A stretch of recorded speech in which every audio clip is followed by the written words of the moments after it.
Hey everybody, Chris Kresser here. Welcome to another episode of Revolution Health Radio. This week we have a question from Pam. Actually, several people sent this question in, but I just chose Pam's version of it, and I think it will address everybody's question on this topic. So let's give it a listen.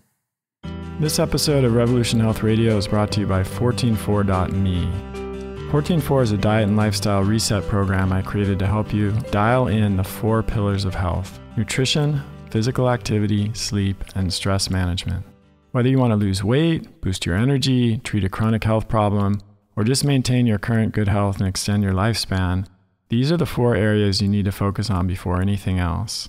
In the 144 program, I walk you through every step of the process, from cleaning out your pantry and shopping for the right foods, to recipe and meal plans, to video demos of workouts that you can do at home without any special equipment, to guided meditation and stress management programs, to daily sleep tips, to personalized recommendations for what to do after you finish the reset.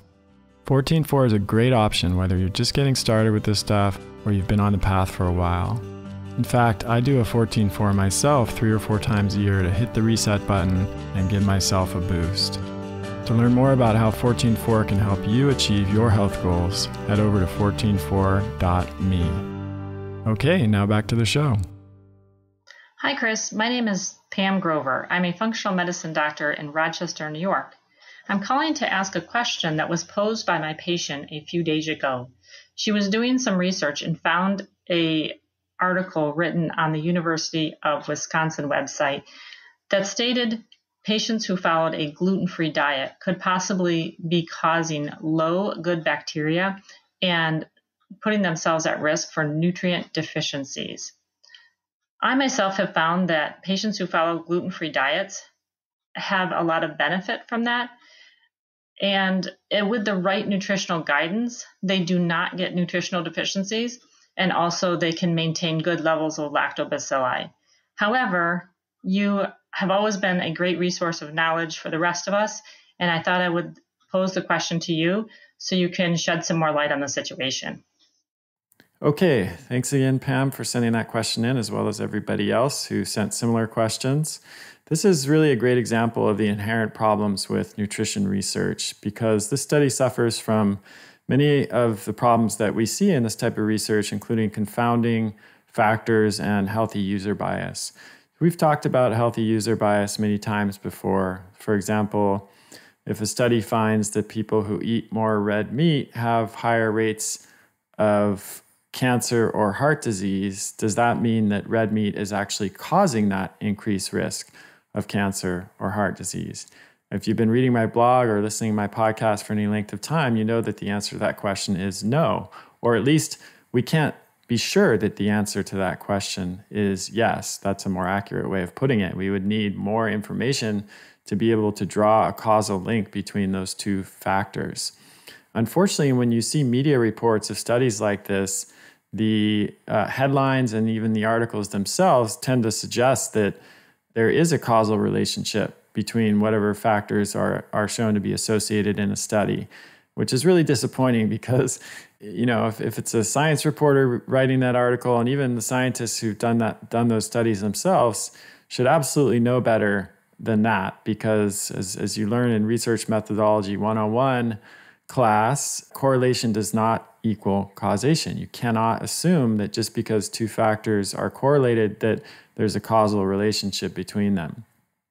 Now, that doesn't mean that epidemiological evidence, these kind of observational studies, aren't valuable. They are valuable, and they can be used to generate hypotheses that can be tested in randomized controlled trials to see if there really is a causal relationship.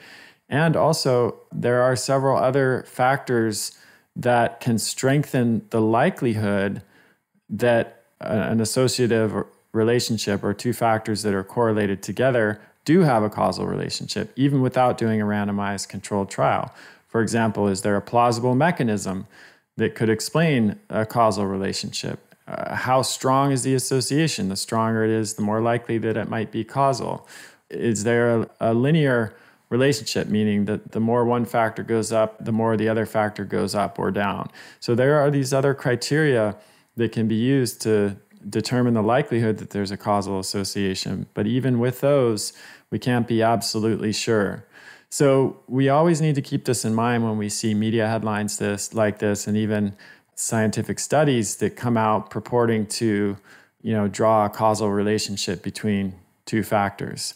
So in the case of red meat, if a study finds that people who eat more red meat have higher rates of cancer or heart disease, it's at least possible, and it's actually very plausible, and it's been shown to be true in studies, that people who eat red meat, because it's been perceived as unhealthy for so long, also tend to engage in other behaviors that actually are unhealthy, like smoking cigarettes, not exercising, not eating fruits and vegetables, eating a lot of refined flour and sugar, etc.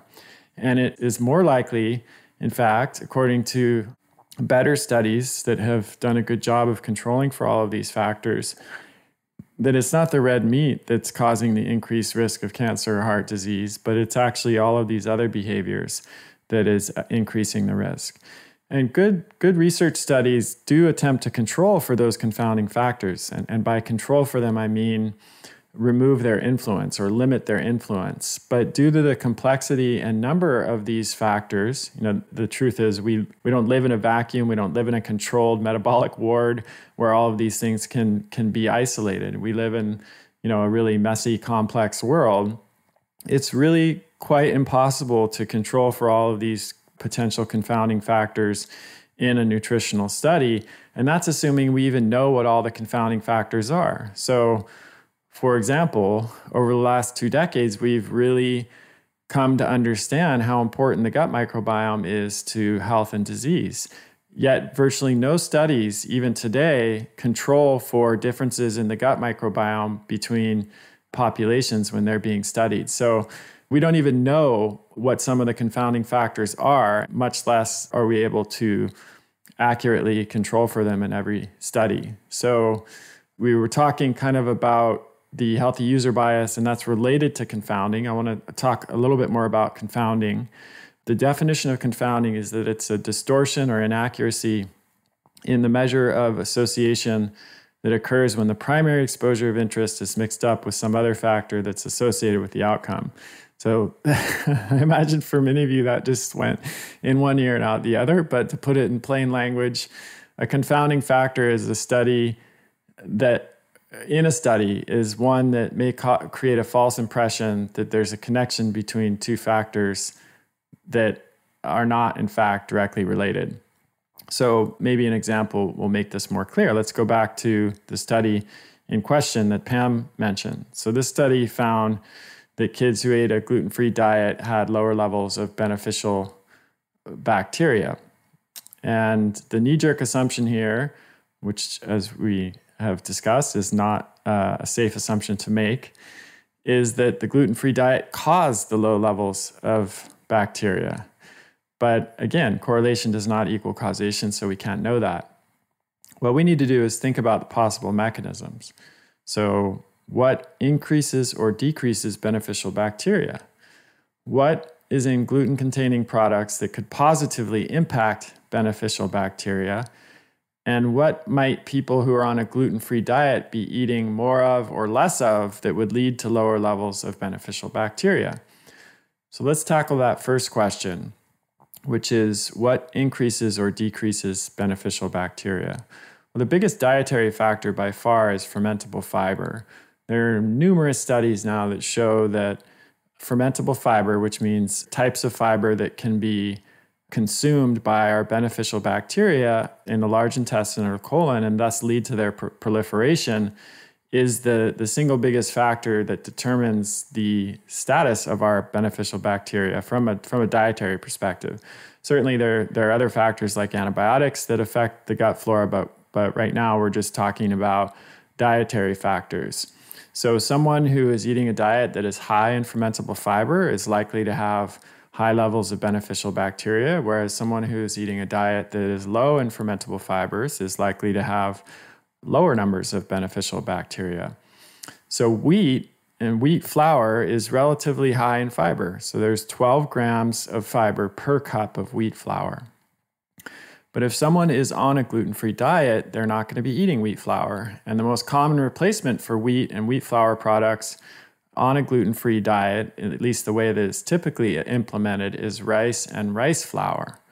So rice flour has 66% less fiber per cup, just 4 grams compared to the 12 grams in wheat fiber. So that alone could explain the association. If you change nothing else in the diet, and the only thing someone did on a gluten-free diet was switch their wheat flour products out for rice flour products, then that person could potentially significantly reduce their fermentable fiber consumption, and that could conceivably lead to lower levels of beneficial bacteria.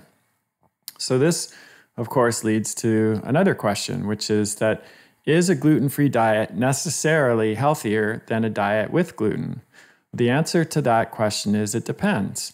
If someone just swaps out all of their wheat flour breads, crackers, and cookies with gluten-free versions of those foods, so gluten-free bread, flour, breads, crackers, cookies, etc., then it's really not much better from a nutritional perspective. Now, if that person is gluten intolerant, it certainly may be better from an inflammatory or immune health perspective. But in terms of nutrient content and nutrient density and fiber content, that gluten-free, we could call maybe a standard American gluten-free diet, if you will, which means that it's basically still a lot of processed and refined foods, but just gluten-free varieties, would be no better than the version of that with gluten, and maybe even worse from a fiber gut flora perspective if rice is the main substitute.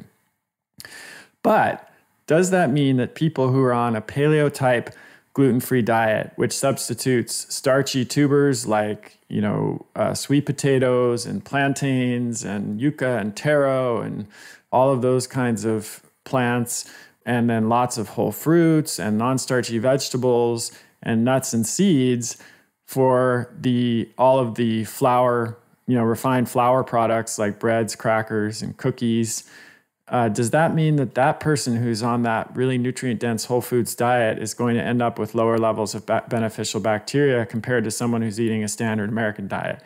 Of course not. That's preposterous. And in fact, the opposite is true, because those tubers, fruits, and veggies, and nuts and seeds are higher in fiber than wheat flour.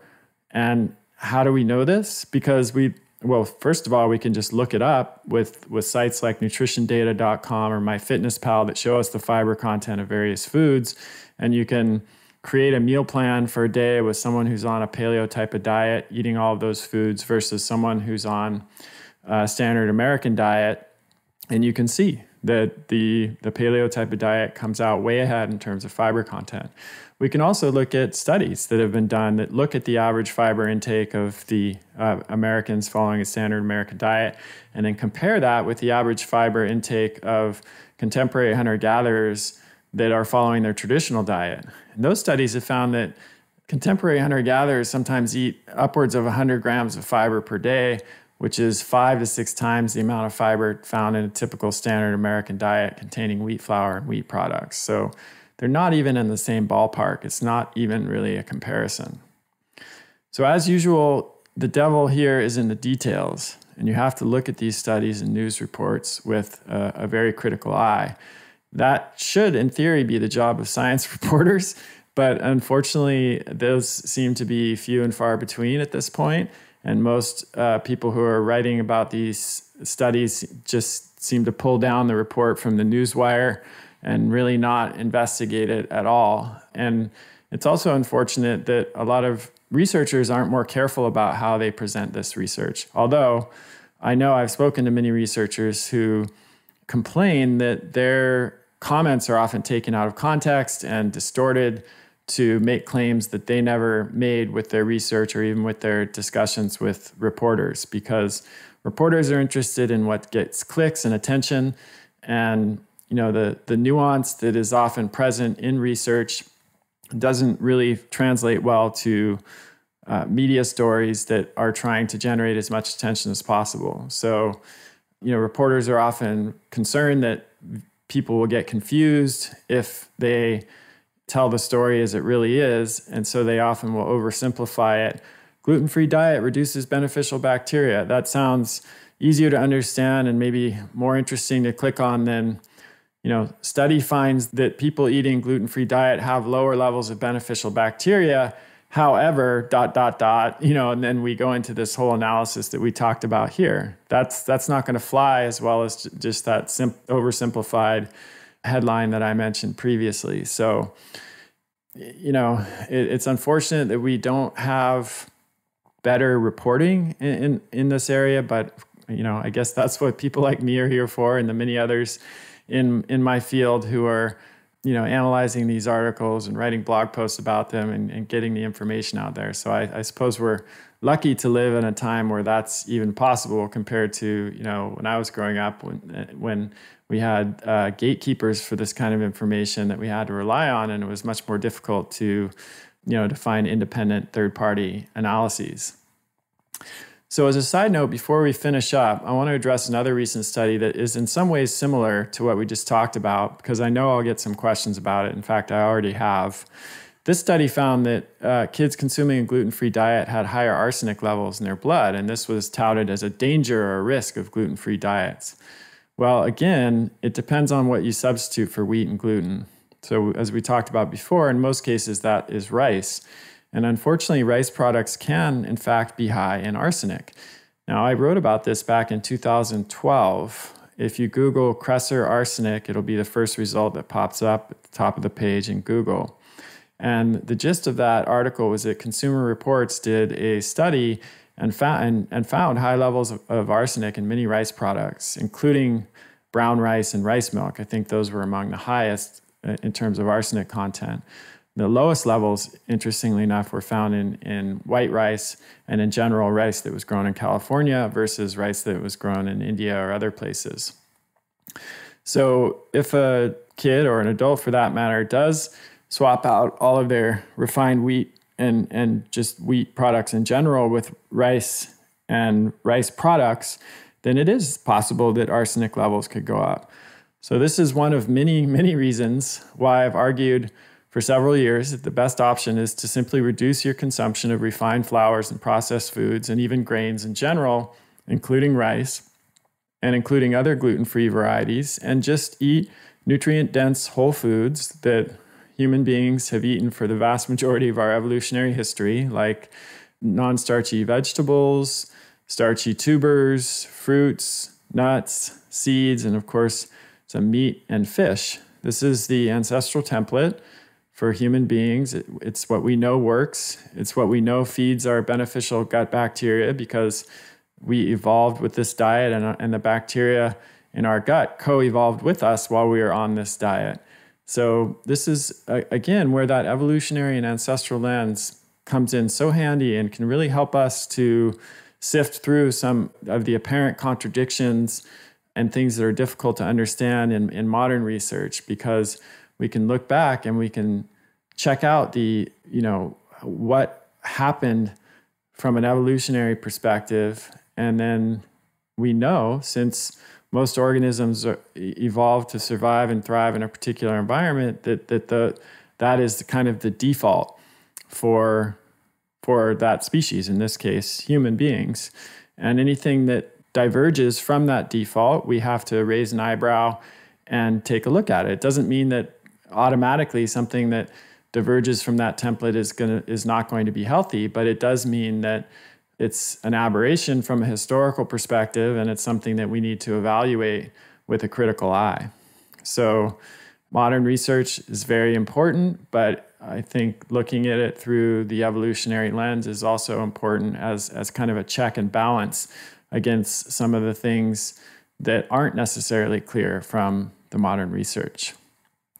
Okay, so I hope that answered the question. And for those of you who are on a nutrient-dense, whole foods, gluten-free diet, where you're emphasizing all of those foods that I mentioned, you don't have to worry about low levels of beneficial bacteria as a result of that diet. And in fact, you can be virtually assured that you're going to have higher levels of beneficial bacteria than someone who's eating pizza and muffins and saltine crackers and wheat flour containing foods, because the foods that you're eating have much more fiber overall as a group than wheat flour based foods.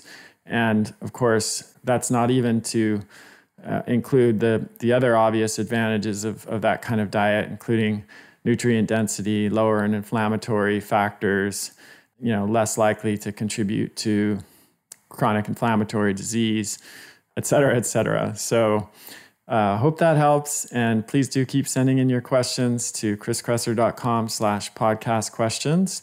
And I will talk to you next time. That's the end of this episode of Revolution Health Radio. If you appreciate the show and want to help me create a healthier and happier world, please head over to iTunes and leave us a review. They really do make a difference. If you'd like to ask a question for me to answer on a future episode, you can do that at kriskresser.com/podcast question. You can also leave a suggestion for someone you'd like me to interview there.